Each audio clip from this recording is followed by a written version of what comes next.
NEET paper leak मामले में CBI ने पेपर सेटिंग कमेटी की गिरफ्तार सदस्य मनीषा मंडारी को आज कोर्ट में पेश किया, जहां कोर्ट ने आरोपियों की चालाकी को देखते हुए सीबीआई को पूरे 14 दिनों की कस्टडी सौंप दी है। कोर्ट रूम के भीतर सीबीआई ने जो दलीलें दी, उन्होंने ये साफ कर दिया कि पेपर लीक कितना गहरा और सुनियोजित था। चलिए आपको सिलसिलेवार तरीके से बताते हैं कि इस मामले में अब तक किस किस की गिरफ्तारी हुई और किसकी क्या भूमिका थी। कौन कौन हुआ गिरफ्तार? सीबीआई ने अब तक 9 लोगों को गिरफ्तार किया है, जिसमें पीवी कुलकर्णी, मनीषा गुरुनाथ मंधारे, मनीषा वाघमारे, शुभम खैरनार, धनंजय लोखंडे, यश यादव, दिनेश बिवाल, मांगेलाल बिवाल और विकास बिवाल शामिल हैं। सबसे ज्यादा 5 आरोपी महाराष्ट्र से हैं, 3 राजस्थान से और 1 हरियाणा से है। किसका क्या था रोल? इस पूरे खेल के मास्टरमाइंड थे 3 लोग, पीवी कुलकर्णी, मनीषा मंधारे और मनीषा वाघमारे। इनमें से पीवी कुलकर्णी और मनीषा मंधारे ने पेपर लीक कराने का काम किया, जबकि मनीषा वाघमारे ने नीट के पेपर को स्टूडेंट तक पहुंचाने में महत्वपूर्ण भूमिका निभाई। इन तीनों के कारनामे भी अब आपको बताते हैं। मास्टरमाइंड मनीषा मंधारे। पुणे की रहने वाली मनीषा गुरुनाथ मंधारे पेशे से एक सीनियर बॉटनी टीचर हैं। सबसे ज्यादा हैरान करने वाली बात यह है कि मनीषा एनटीए की तरफ से नीट एग्जाम 2026 में एक्सपर्ट के तौर पर आधिकारिक रूप से शामिल रहीं। एनटीए एक्सपर्ट पैनल में होने की वजह से बॉटनी और जूलॉजी के प्रश्न पत्रों तक उनकी सीधी और पूरी पहुंच थी। जांच में सामने आया कि मनीषा मंधारे ने अप्रैल के आखिरी हफ्ते में ही पेपर लीक की साजिश रची।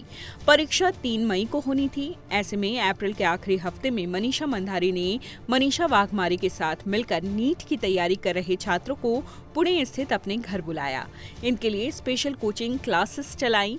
इन सीक्रेट क्लासेस में उन छात्रों को बॉटनी और जूलॉजी के अहम सवाल बताए गए। 3 मई को जब नीट की परीक्षा हुई तो मनीषा मंधारे के रटाए गए ज्यादातर सवाल हूबहू पेपर में छपे थे। सीबीआई के मुताबिक छात्रों को इन स्पेशल क्लासेस में बुलाने और परीक्षा में आने वाले सवाल पहले से बताने के एवज में लाखों रुपए वसूले गए। अब हम आपको बताते हैं कि मास्टरमाइंड कुलकर्णी के कारनामे क्या रहे। पीवी कुलकर्णी दयानंद कॉलेज में केमिस्ट्री के लेक्चरर थे। 4 साल पहले रिटायर हो गए, जिसके बाद वो लातूर के कई कोचिंग क्लासेस में केमिस्ट्री पढ़ाने लगे थे। केमिस्ट्री टीचर होने की वजह से उन्हें एनटीए ने नीट एग्जाम में एक्सपर्ट के तौर पर शामिल किया। पेपर सेट करने में उनकी बड़ी भूमिका थी। कुलकर्णी को भी अप्रैल के आखिरी हफ्ते में केमिस्ट्री के फाइनल पेपर के बारे में पता चला। क्वेश्चन पता चलते ही कुलकर्णी ने अपने नेटवर्क के जरिए कुछ छात्रों को जुटाया। इस काम में कुलकर्णी की मदद की मनीषा वाघमारे ने। कुलकर्णी ने छात्रों के लिए अपने घर पर खास सीक्रेट कोचिंग क्लासेस चलाई। इन क्लासेस में वो सवाल, उनके ऑप्शन और सही जवाब बोल बोल कर छात्रों को लिखवाता था। मनीषा वाघमारे का क्या था रोल? सीबीआई के मुताबिक इस पूरे रैकेट में मनीषा वाघमारे के अलावा कई और बिचौलिए भी शामिल थे, जो छात्रों को तलाशते थे, उनसे मोटी रकम वसूलते थे। लेकिन सबसे अहम रोल रहा मनीषा वाघमारे का।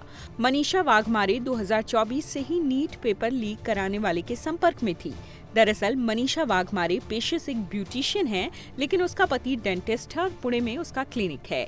इस क्लिनिक के आड़ में मनीषा वाघमारे मेडिकल की पढ़ाई कर रहे स्टूडेंट के लिए काउंसलिंग सेंटर चलाती थी और इस काउंसलिंग सेंटर की वजह से उसकी छात्रों और उनके अभिभावकों तक सीधी पहुंच थी। अब जानते हैं कि महाराष्ट्र से राजस्थान तक कैसे बेचा गया ये पेपर। जब पीवी कुलकर्णी और मनीषा मंधारे ने पेपर लीक के बाद छात्रों को पेपर बेचने के लिए उससे संपर्क किया तो मनीषा वाघमारे ने तुरंत स्टूडेंट को इससे जोड़ लिया। सीबीआई को मनीषा वाघमारे और इस केस के एक अन्य मुख्य आरोपी धनंजय लोखंडे के कॉल डिटेल्स रिकॉर्ड से बेहद पुख्ता सबूत मिले। 3 मई यानी नीट एग्जाम के दिन भी वो दोनों एक दूसरे के संपर्क में थे। इस पूरी चेन में मनीषा वाघमारे की भूमिका बेहद अहम थी।